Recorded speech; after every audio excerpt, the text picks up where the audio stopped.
पौराणिक भारत की शिक्षा प्रणाली में ज्ञान के साथ साथ मानसिक और शारीरिक विकास के लिए विभिन्न प्रकार के योग होते थे, जो कालांतर में समय के साथ साथ मैकाले शिक्षा प्रणाली में सजा के रूप में माने जाने लगे। स्वागत और अभिनंदन है आपका रवीनम हिंदुइज्म में। तो आइए आज हम बात करते हैं एक ऐसी सजा प्रणाली की जो गुरुकुल शिक्षा प्रणाली के जमाने से लगाकर नई मॉडर्न शिक्षा प्रणाली के जमाने तक चली आ रही है। भारत में गुरुकुल के जमाने से ही स्कूल में उठक बैठक देने की सजा की परंपरा चली आ रही है। दोनों हाथों को आपस में क्रॉस करके बाएं हाथ से दायां कान और दाएं हाथ से बायां कान पकड़ना होता है। जिन बच्चों को ये सजा मिलती है वो शर्म से पानी पानी हो जाते थे, लेकिन हाल ही में हुए एक रिसर्च से पता चला है कि इस एक्सरसाइज के बहुत अनोखे और गजब फायदे हैं।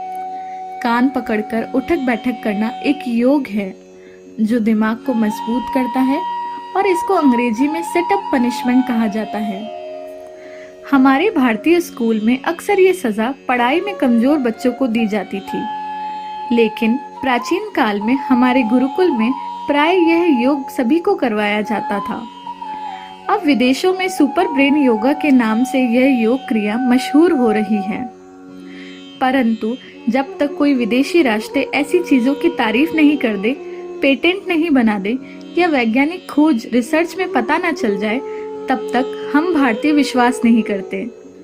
जब तक कोई विदेशी इसकी तारीफ नहीं करते और हम हमारी संस्कृति का पतन स्वयं अपने हाथों करते रहते हैं। उदाहरण के लिए जूडो, कराटे, कुंग-फू, शतरंज आदि खोज हम सनातनी भारतीयों की हैं, परंतु आज एक्सपर्ट कोई और देश है।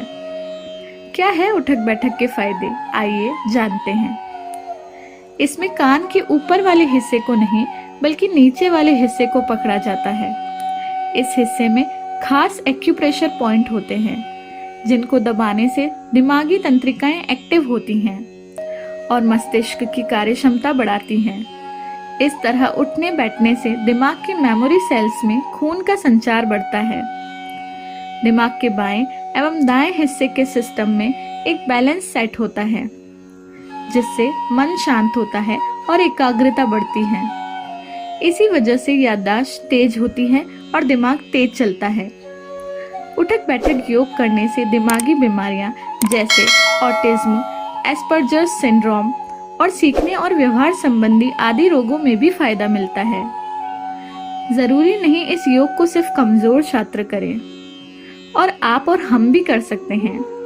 हमारे हिंदू धर्म के शिक्षाविद कितने महान और उत्तम सोच रखने वाले थे।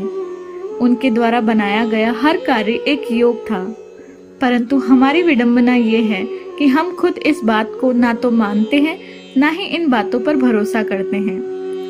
तो कैसी लगी आपको ये जानकारी, कमेंट करके जरूर बताइए, और जानकारी अच्छी लगी हो तो अपने दोस्तों के साथ जरूर शेयर करें तथा इसी प्रकार की और जानकारी पाने के लिए सब्सक्राइब करें हमारे चैनल को। धन्यवाद।